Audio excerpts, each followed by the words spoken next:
Yes, you are. Okay, I remembered what I was going to talk about. I was going to tell you about one time I had read this book. It was one of the I Am Presence books. And supposedly it was the words of Ascended Masters, but they had said something in the book that I did not agree with. But it saddened me that they were saying that the colors red and black were not good colors. And I just could not agree. And they suggested you don't not wear those colors or have anything that you sit on or around much to be red or black.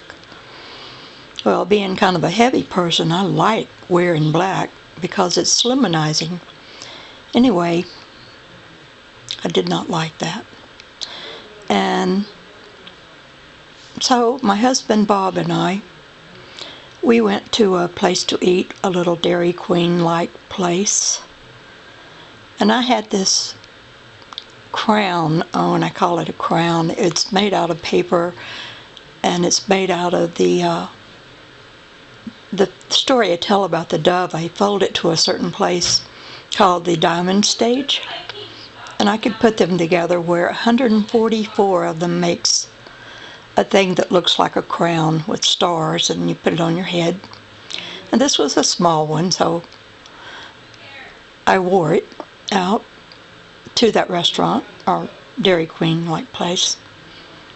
And it was still on my mind that I disliked that the color black and red were thought of as evil.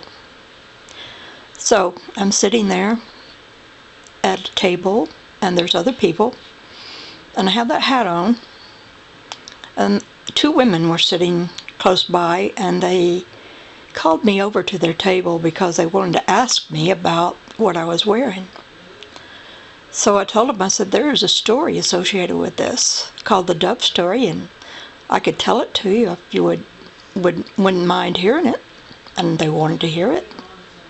So I started telling them, and of course, the Dove Story is about a piece of paper being folded into a bird, the dove, although it's actually the folds of the crane in origami. So as I was telling them, they interrupted me when I said bird. And it was a good interruption because what they had to say was so amazing.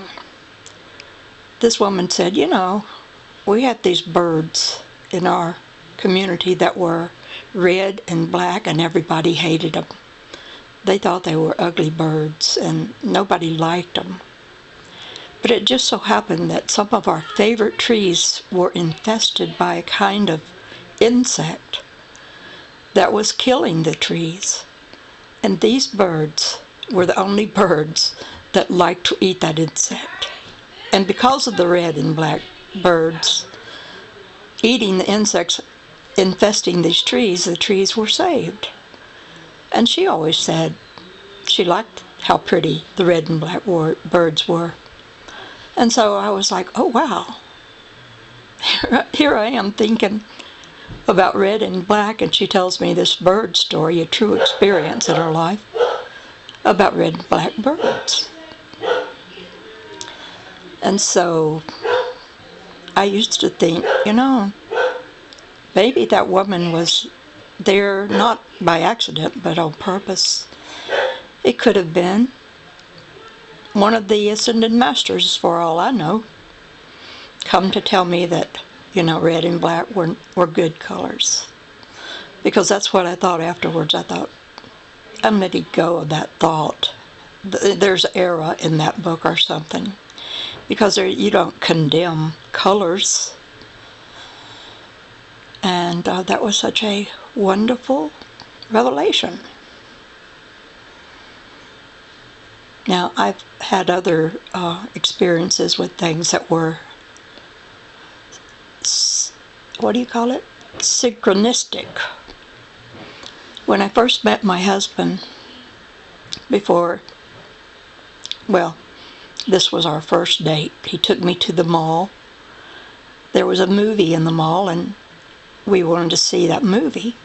And so he parked in a place in the big, huge parking lot that surrounded the mall. He picked a place to park that, after I knew him, I knew this wasn't his characteristic way of parking, because he would always get as close as he could so he didn't have to walk a long way. But this was a long way from the mall, and he just, for some reason, stopped there, opened the door, looked down on the pavement, and there was an earring. And he picked it up, and he shows it to me and says, "Is this your earring?" And it was. It was my earring. I had lost it and didn't know where I had lost it. Later I showed him the other one I had at home.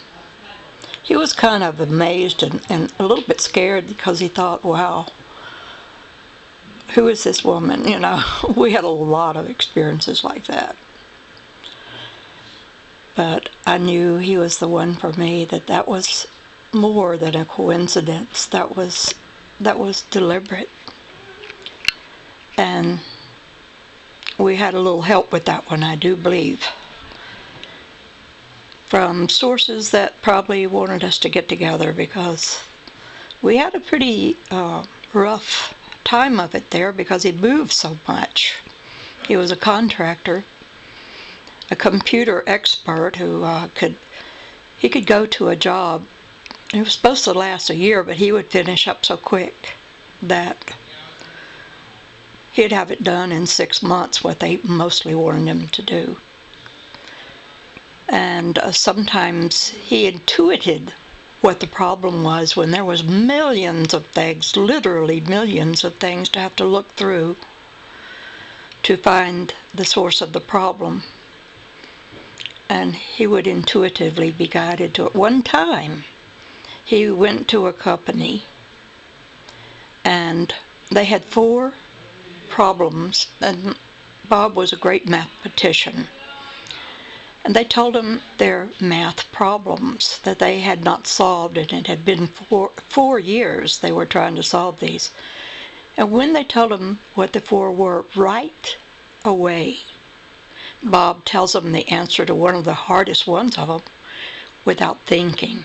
He didn't contemplate or try to work it out. It just came out, and it was a correct answer.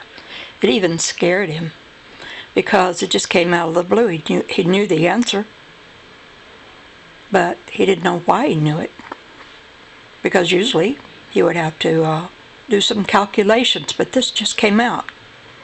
He just opened his mouth and told him the answer. So he had a lot of strange things. When he was young, he would go to sleep at night and be in another kind of reality, where there was a young boy that he played with. And he went there night after night until he loved being there more than when he was awake in his real earth life. And so he was asking the young boy one night, "I want to stay here. I don't want to have to go back." And the young boy went to his parents, who just then found out that their son had, a visitor, that was not allowed. And so the parents talked to Bob in that dimension, and they said, "We're going to have to erase your memory, because this wasn't supposed to happen." And he begged them, "Please don't erase my memory. I want to remember. Even if I can't go back, I want to remember this." And they said, "Well, when you're older, perhaps you will be able to remember it."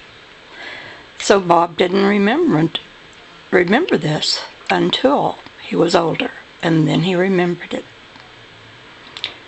Then he told me about it, and I'm the one who remembered it after that, because Bob started having memory loss.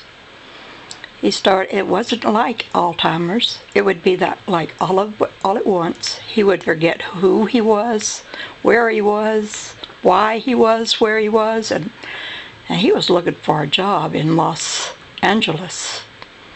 He finally had found one, and it was his first day of work. And what happens? He gets to work and forgets who he is. Now, he had done this many times, and he always would come to and remember who he was after about an hour or so. So they called me from his work, and they said, "Your husband doesn't know who he is." And of course, he got fired from that job, but I told them, give him an hour or so and he will remember. So he did. One time, he had this attack of losing his memory, and we were driving down Freeway 91, and all at once he doesn't know who he is or why he's in the car or where he's going. And I tell him, pull over, get over the off-ramp. So we stopped the car, and I talked to him, and I said, "Where do you think we are?" He says, "We're in a spaceship." I said, "What?" He said, "We're in a spaceship." And I said, "Well, where are we going?" He said, "We're going to Earth." I said, "Where have we been?" He said, "Out visited among the stars. And we're going to Earth to tie up some loose ends." And I was like, oh, wow. And then he came to, remembered who he was, which was a good thing because he knew the way home and I didn't. But we lived in a hotel at that time. This strange thing happened too. I was having to tell him who he was and bring him back to his memory of who and where and what was going on. And we were living in a hotel room because he hadn't found a job yet. We couldn't, get a house or rent a house. So he was, one day in that hotel room, he forgot who he was 5 times. And so on the 5th time, I was just rather disgusted, and I pointed my finger at him and I said, "You come out of him in the name of Jesus." Anyway, when I pointed my finger at him, he saw this, but I didn't. A ball of light came out of my hand, entered his forehead and came out the back of his head, and he saw it without of his body because he saw it come out the back of his head. And then he looked at me and said, "Who are you?" And I did not see this. He told me that was what he saw, and I believed him. And I had to explain that I didn't see a thing. But he changed. After that, he became a person who cared more about other people. He even went up to this young lady who was in a wheelchair, and she had some kind of disease that made her crippled, and her hand was all drawn up and everything. And he asked her mother, could I give her some of my energy? And the mother said yes, and he laid his hands on her and tried to transfer his energy to her. He would have never done a thing like that.